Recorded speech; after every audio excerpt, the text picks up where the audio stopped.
Bom dia, sintonizadores, tudo bem? Vamos falar sobre sintonia.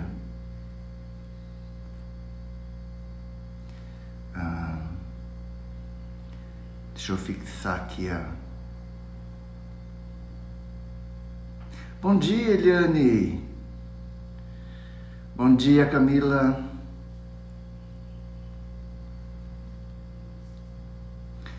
Desafios da cobrança profissional.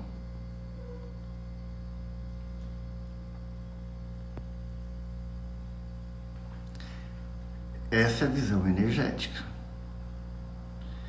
Deixa eu fixar aqui. Isso. Pronto. Bom dia, como estão?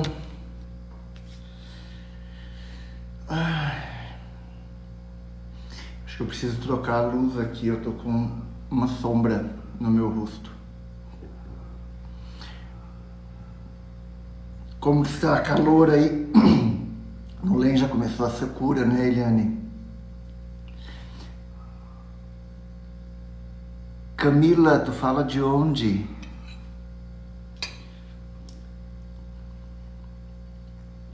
Me diga, a Eliane fala do Luiz Eduardo Magalhães, na Bahia. Vamos começar a identificar de onde falamos. Pessoal, a ideia hoje é falarmos um pouco dos desafios das cobranças profissionais. Na terça-feira eu falava um pouco da ideia da cobrança, mais na parte pessoal, afetiva, pessoal, social e familiar. E hoje a ideia, Distrito Federal, saudade daí, eu tenho bons amigos aí no Distrito Federal. Seja bem-vinda. Estão bem perto as duas. O pessoal já vai entrando, a Ana deve estar avisando o pessoal. Deixa eu chamar também aqui uma galera para participar.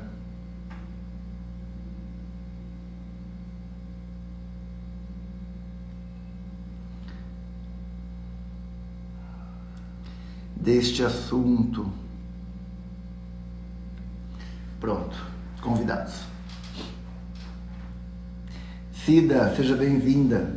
Cida, você fala de onde?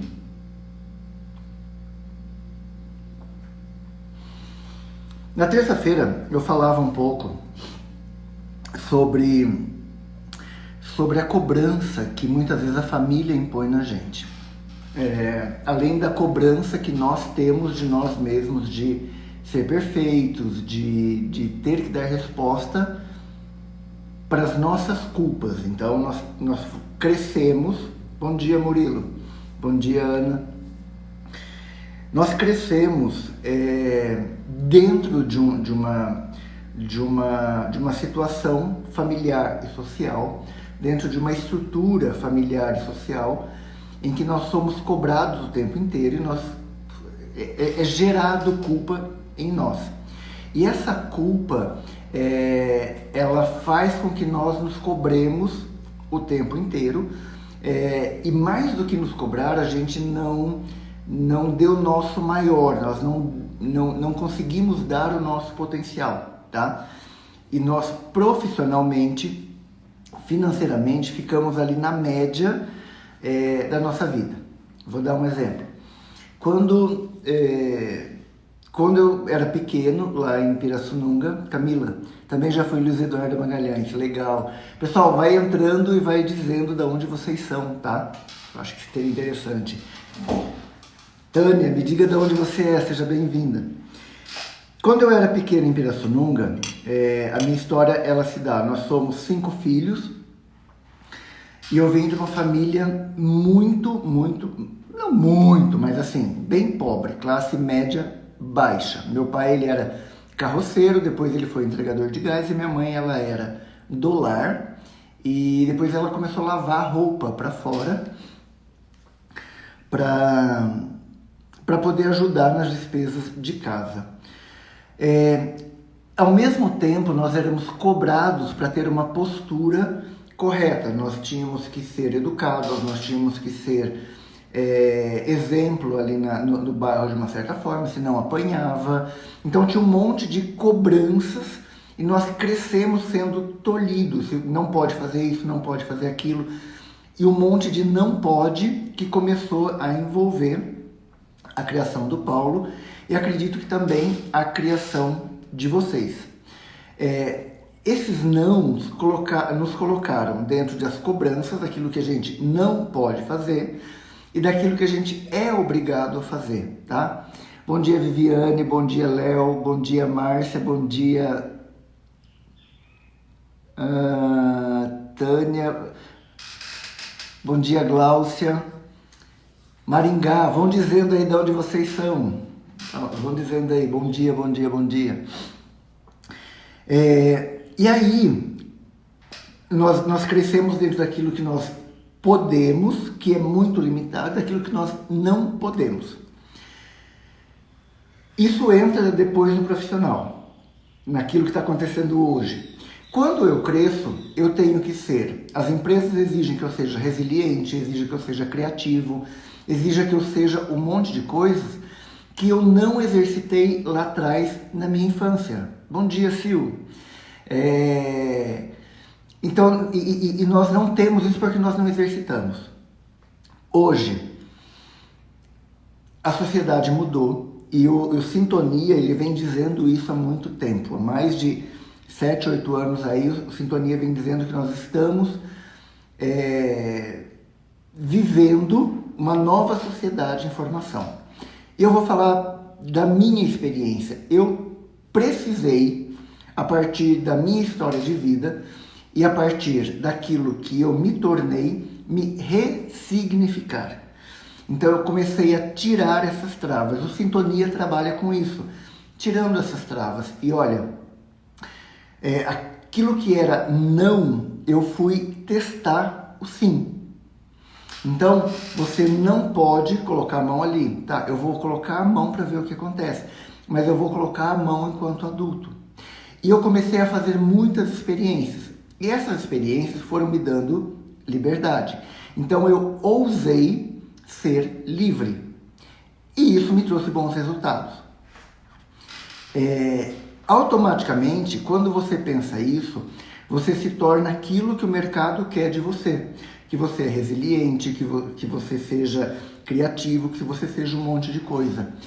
As grandes empresas, elas querem que os seus gestores, eles sejam o máximo possível capazes e criativos de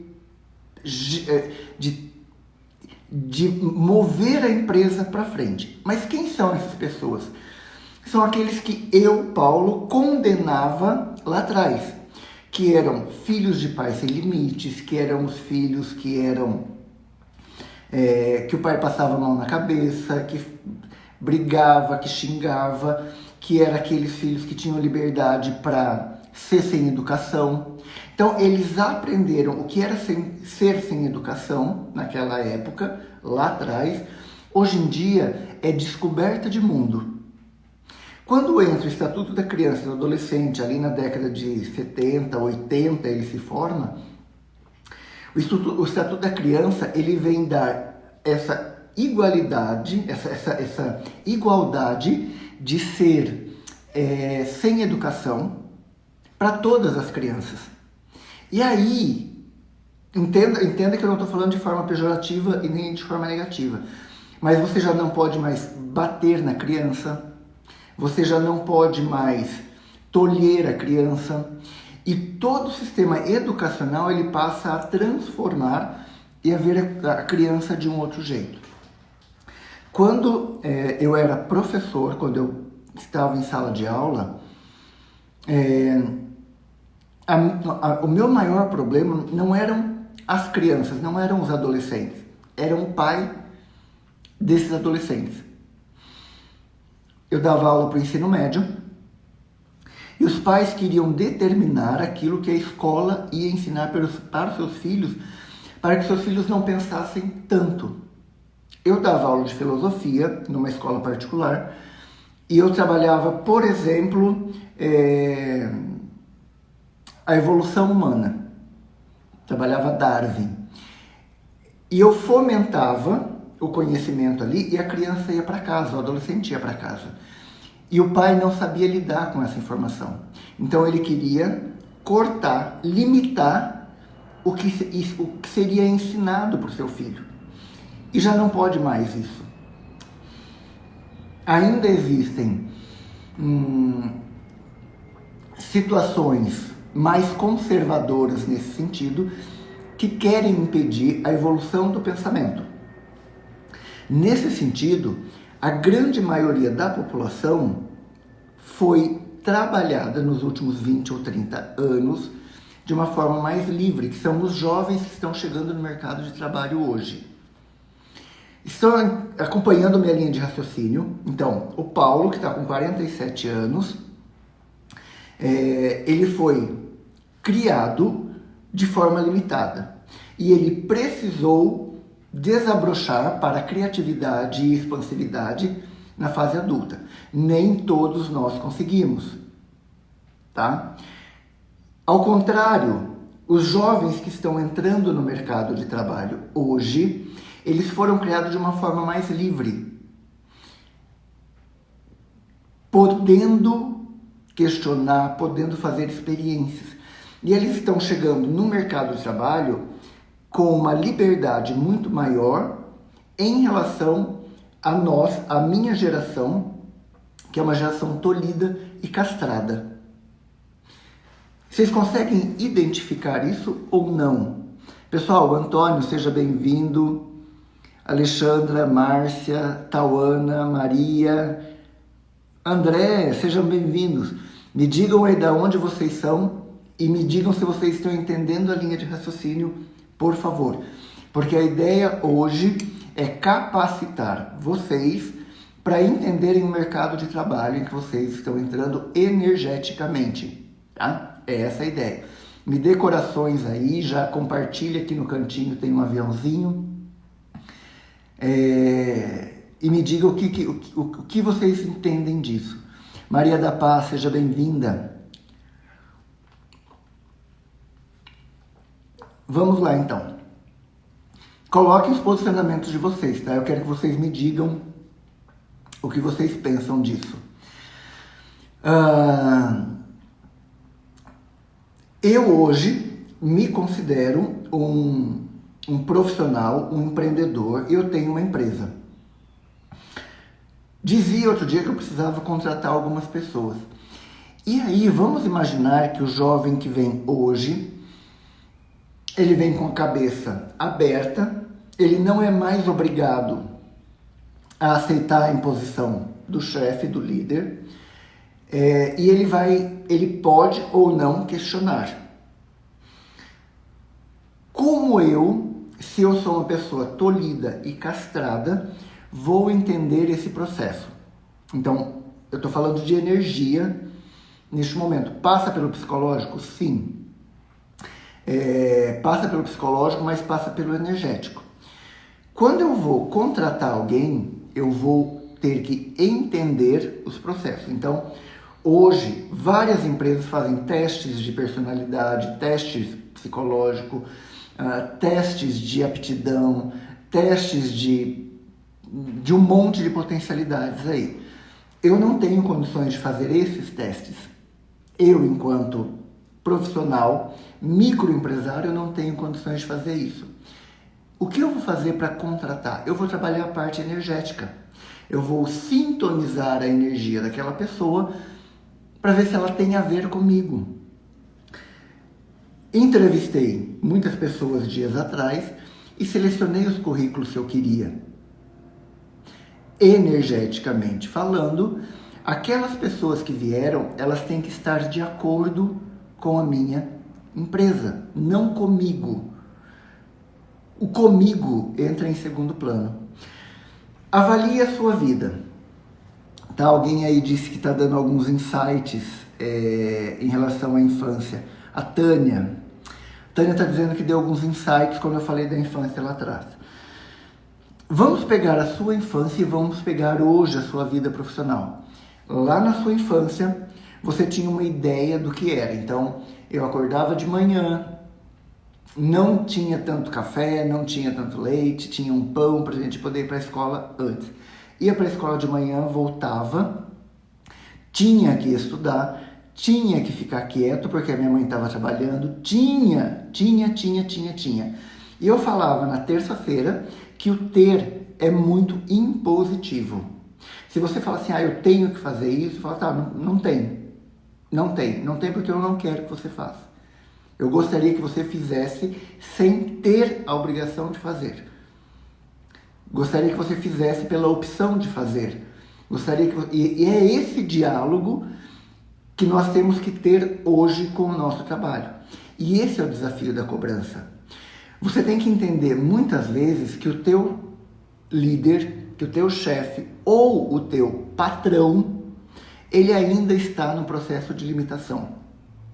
Eu dava curso de sintonia dias atrás para vários empresários e eu separava muito bem quem era patrão, quem era chefe e quem era líder. O patrão é aquele que cobra horário de entrada, horário de saída, que ele cobra o teu pontual, a tua atividade direcionada. Ele quer porque quer ver você se movimentando o tempo inteiro. Ele quer ver você fazendo alguma coisa o tempo inteiro. Ele quer ver você se mexendo, ele não quer ver você parado. Esse é o patrão. O chefe é aquele que te dá a posição. Foucault fala muito da ideia do chefe. Ele te dá o trabalho para fazer e por mais que ele esteja aqui fazendo o trabalho dele de uma forma leviana, ele ainda está observando o que o empregado está fazendo. O chefe, ele é aquele que recebeu a empresa de herança, ou ele tinha dinheiro e fez criou aquela empresa, e ele tem que colocar pessoas para trabalhar em cima da opinião dele, em cima da vontade dele. Eu trabalhei na minha pré-adolescência numa loja de tecidos em Curitiba, em que o chefe, ele sabia muito bem o que ele queria, ele tinha dinheiro, então ele também vendia, mas ele vendia de olho no que todos os outros estavam fazendo, principalmente para não ser roubado. Tá? Então, o chefe, ele olha aquele em relação o funcionário em relação ao dinheiro. O que o funcionário produz para ele, o funcionário é só uma ferramenta, produz para ele, e ao mesmo tempo, essa pessoa que produz para ele é um motivo de desconfiança, porque pode roubar. Então, o patrão é aquele que manda e cobra e fica observando, que é você se movimentando o tempo inteiro. O chefe já é um pouco mais light. Ele quer que você se movimente, ele quer que você faça as coisas, mas ele também desconfia de você. O patrão, ele não dá brecha para você roubar dele, porque ele está tão em cima, tão focado, que ele não vai deixar você roubar dele. O líder, diferente do patrão, diferente do chefe, ele quer que você produza, ele quer que você ganhe tanto quanto ele. O líder, ele não vai te pagar um salário e vai cobrar. Eu estou pagando você, eu quero que você faça. Não. O líder, ele vai jogar responsabilidade para o empregado. O líder, ele vai até pagar um salário, mas ele vai jogar a porcentagem do resultado em cima do funcionário. Então, a responsabilidade de crescer junto é muito maior. E aí não existe uma cobrança, existe uma parceria e uma coparticipação. Vocês conseguem entender a linha de raciocínio? Por gentileza, me deem aí um feedback. Antônio, seja bem-vindo. Adriana. Me deem os corações para eu saber. Me diga de onde vocês são. Maria da Paz, de onde você é. André de Palotina, Nova Santa Rosa. Adriana, de onde você é. Me diga aí e já me diga o que vocês estão entendendo desta fala para eu poder continuar. Vamos lá. Eu vou comer um abacaxi. Deixa eu ver aqui. Vivi, você tá no Nordeste ou tá em Toledo? Tenho visto umas fotos tuas. Então, pessoal, a ideia é mais ou menos essa. De você avaliar o seu processo, de você ver quem é o seu patrão, chefe ou líder, e de você se colocar nesse mercado de trabalho, de você se colocar nessa situação, de olhar até que ponto é uma cobrança realmente aquela situação, aquele movimento em que você está inserido de empresa, ou se você simplesmente está sendo levado. A ideia é que as pessoas hoje elas se tornem cada vez mais livres dentro do processo trabalhista, dentro do processo de trabalho, dentro do processo de criação. Cada vez mais as empresas estão pedindo que você seja energeticamente responsável também pela empresa, que você vista a camisa da empresa, que você esteja presente em todas as decisões. Eu hoje, com as pessoas que estão entrando, a minha equipe está ficando maior e nova, e eu quero que eles deem opinião. Eu quero que eles avaliem aquilo que eu estou fazendo.